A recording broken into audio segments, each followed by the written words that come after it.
Evening guys, back again. This is the second video from the start to finish process of getting your birth certificate authenticated, and this time it's on the federal level. So here is what you want to do. You type in Office of Authentications, or correction, got me using that crazy word, Office of Authentications on the federal level, and it'll pull up the Washington D.C. website, which would be here. This is the physical address of the place where it says Office of Authentications. Now, you go down and request, scroll to here where it says Requesting Authentication Services, U.S. Department of State.gov. Click here.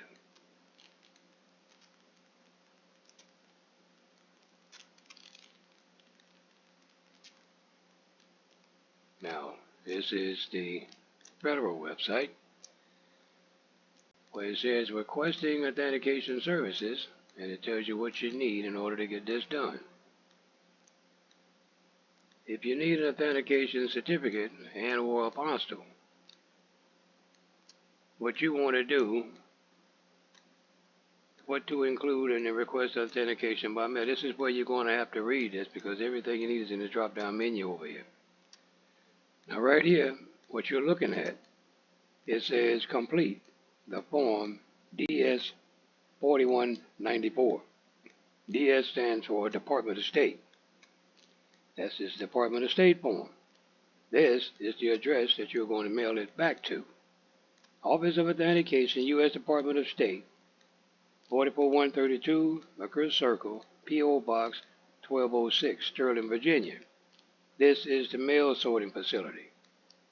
Now, if you want to walk in, I don't even think they are doing walk-ins anymore, so you won't be able to go and walk in if they're not doing it.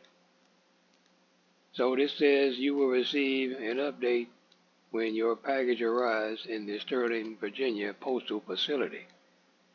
You will not receive an update when the package arrives at our office in Washington, D.C. Okay? Read this again. You will receive an update when your package arrives in Sterling, Virginia postal facility. You will not receive an update when your package arrives in our office in Washington, D.C.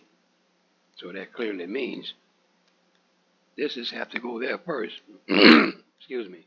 After it gets sorted through their mail sorting facility here. So, in order to download this form, you go and complete it. You can do it online like you did the state authentication. But this one is all your requested information. Walk-in service is a maximum of 15 documents allowed per customer. Well, this is where it says they will accept a walk-in according to this. At one time they were not. This is the form, the actual document that you download and send back or that you receive when you walk in their office. How you fill this out, your name goes here, email address, date of birth, what is the date, month, year, phone number, home phone, extension if need be. You're going to do this for an individual or a company or a federal agency specified, which nobody hardly ever uses this one. Then your mailing address here, top first two lines. Then the city you live in, state of province, the county zip code. Delivery method, same as before. Self-addressed, self-envelope, UPS, DHL, or other. Then there's going to be a tracking number on this. You are submitting, retrieving this request on behalf of, your name goes here. Individual, that should be you. Your name goes here, company, country of use. Scroll down, find whatever country that you're going to use this document, and again, this here would be Taiwan. Scroll all the way down till you get to your T's, and that's Taiwan. Highlight this, Taiwan is there. If you get the physical form, you write this in. Okay? Now,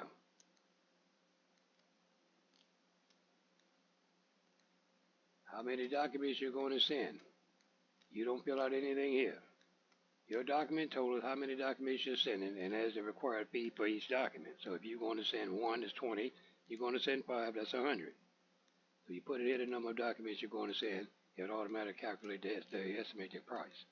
So we'll go 11 times $20, and there's your estimated cost. Your answer should be over here.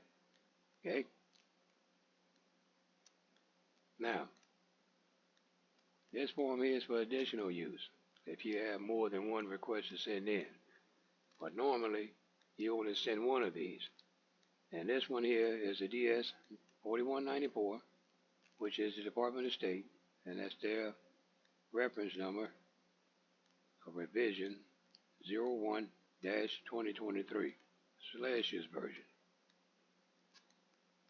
This one is a lot easier than the ones they've done in previous times, because when I did mine, I had a whole lot more to fill out.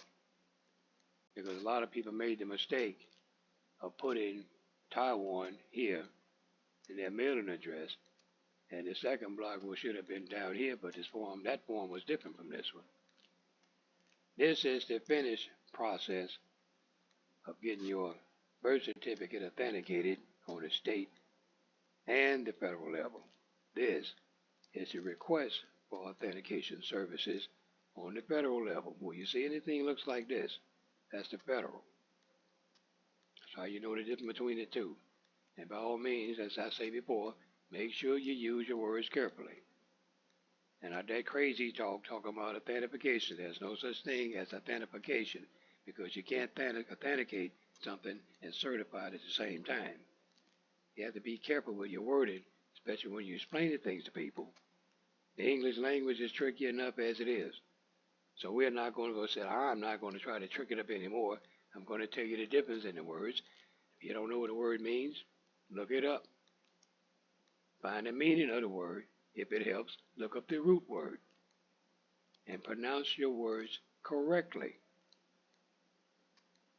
This is the end process of your authentication process, or your birth certificate on the state and the federal level.